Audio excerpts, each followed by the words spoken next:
Religious reform movements in western India, ठीक है।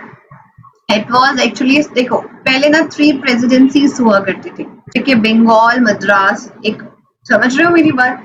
तो एक बंगाल था, बॉम्बे था एंड मद्रास था, ये 3 प्रेसिडेंसीज थी मेन, ठीक है। ये मतलब उस टाइम पे ही बहुत बड़े बड़ी सिटीज थी और इन्हीं को प्रेसिडेंसी, मतलब यहाँ पर ही ब्रिटिशर्स पहले पहले आए थे, ठीक है। फिर हिंदू रिफॉर्म्स जो है आपके कहाँ शुरू हुए बेटा? आपके बॉम्बे में स्टार्ट हुए इन 1840, ठीक है। वहां पर भी सेम आइडोलट्री, मतलब कास्ट सिस्टम और मूर्ति पूजा के खिलाफ यहाँ पर परमहंस मंडली शुरू हुई, ठीक है। उसके बाद perhaps earliest religious reformers western Gopal Hari Deshmukh, इनके नाम याद रखने हैं बस, ठीक है। उनको गोपाल हरि देशमुख का दूसरा नाम क्या था बेटा? लोखायवडी, who wrote in the Marathi. He made powerful rational attacks on Hindu orthodoxy and preached religious and social equality. ठीक है। The main thing मैं आपको बताती हूँ, The Hinduism is जैसे आप यहाँ पर एक चीज समझ रहे होगे कि हिंदुज्म के बारे में बोल रहे हैं मैम, मूर्ति पूजा के बारे में बोल रहे हैं, कास्ट सिस्टम के बारे में बोल रहे हैं, तो मैं आपको एक बात यहाँ पे क्लियर कर देती हूँ, ठीक है बेटा। जो हिंदुज्म है, it is the pure flexible religion, ठीक है। इसके अंदर ऐसा कोई भी ऑर्थोडॉक्स वो नहीं है, आप मेरी बात को ध्यान से सुनिएगा कि आपको कोई ऑर्थोडॉक्सी नहीं है हमारे रिलीजन में, बट जब रिलीजन को लोग बीच में आए, उन्होंने उस रिलीजन को काफी ऑर्थोडॉक्स बना दिया। जैसे हमारे सिस्टम में, हिंदुज्म में किसी भी गॉड को आप मत मानो, ठीक है। हिंदुज्म में ये फ्री है स्पीच, मतलब हम लोग फ्री है कि हम अपने भगवान चूज कर सकते हैं, हम चाहे हम एक पत्थर की पूजा कर सकते हैं, ये मतलब समझ रहे हो ना मेरी बात।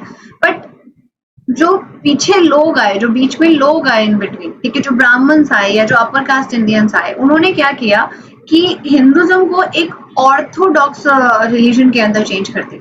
वहां पर उन्होंने जबरदस्ती बोला नहीं, सती तो होगी, ऐसे कैसे औरत नहीं चलेगी? समझ आ रहे हो मेरी बात? सती सिस्टम जो था वो एक तरीके से नेगेटिव प्रैक्टिसेस थी, पर वो कोई कंपल्सरी नहीं थी, वो एक कस्टम को उन्होंने जबरदस्ती थोप दिया था, समझ आए? ऐसा बिल्कुल कंपल्सरी नहीं था कि पति जो हस्बैंड, एक विडो जो है वो उसको अपने जलना ही होगा, समझ आई मेरी बात? ये जबरदस्ती डाला गया कि पति मर गया, चल मर जाओ, आप भी जल जाओ, और अब पति का क्या भाई, ठीक है, समझ रहे हो मेरी बात? तो ये सब चीजें जबरदस्ती ऑर्थोडॉक्स में चेंज किया। ऑर्थोडॉक्स मतलब जो लोग बेटा चेंज नहीं होने चाहते, जो कट्टर होते हैं, ठीक है, जो कहते हैं नहीं यही सही है, यही होगा, ठीक है। तो इस वजह से ना, जो देखो अपर कास्ट को तो कोई प्रॉब्लम आ नहीं रही थी, प्रॉब्लम आ रही थी वुमेन्स को, बेचारी वुमेन्स के साथ दिक्कत आती थी, उनको जला देते थे जिंदा। अब सोच के देखो, जिंदा जलाओगे तो कितना किसी को परेशानी होगी, ठीक है।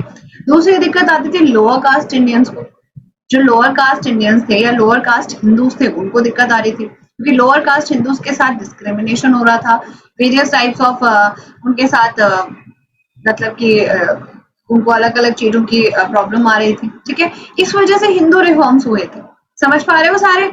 इस वजह से हिंदू रिफॉर्म्स हुए थे। इसलिए लोगों को लगा कि जो लोग पढ़ लिख गए, उन्हें लगा यार हमें हमारे ही रिलीजन के अंदर कुछ चेंज लाना पड़ेगा, सो दैट लोगों को एक अच्छा सिस्टम मिले, ठीक है।